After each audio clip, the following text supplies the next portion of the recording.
In the summer of 2013, a putrid smell drifting from a rented garage in East Cleveland, Ohio, was the first clue that something horrifying was lurking beneath the surface of the neighborhood.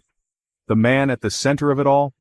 Michael Madison, a name that would soon send shockwaves through the city and leave a trail of heartbreak in his wake. Let me take you inside the mind of this East Cleveland serial killer. Madison was no stranger to trouble.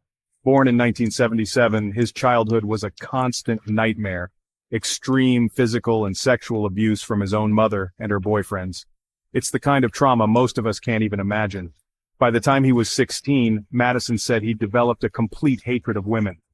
That darkness eventually led him down a path of violence and manipulation. He'd already served time for attempted rape, and by 2013, he was a registered sex offender. But nobody was prepared for what he'd do next. On July 19, 2013, police followed that foul odor to a garage and found a naked woman's body, tightly wrapped in garbage bags and curled in a fetal position. That garage was rented by Madison. Within 24 hours, investigators found two more bodies, one in a nearby field, another in the basement of an abandoned house. All the victims were hidden the same way. The three women, Shatisha Sheely, Angela Deskins, and Sherelda Terry, were vulnerable, struggling, and to Madison, easy targets. He charmed them, lured them in, and then took their lives. I can't help but think of Sherelda Terry's father, Van, who launched a desperate search for his daughter, only to have his worst fears confirmed. Madison was hiding in plain sight.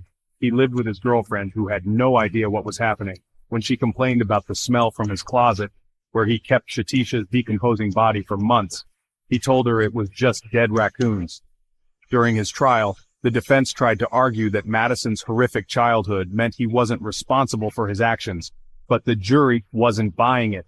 The crimes were too calculated, too cold. Madison was found guilty on all counts, including aggravated murder and kidnapping. The courtroom was tense. When Madison smirked during Van Terry's victim impact statement, Van lunged at him, the pain and anger overflowing in a moment that stuck with everyone who saw it. In May 2016, Madison was sentenced to death, and as of now, he's still on death row. Tragedy haunted those left behind.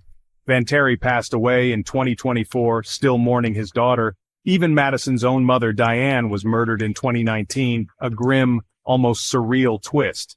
This story isn't just about a killer, it's about the ripple effects of trauma and the pain left behind for families, friends, and even entire communities.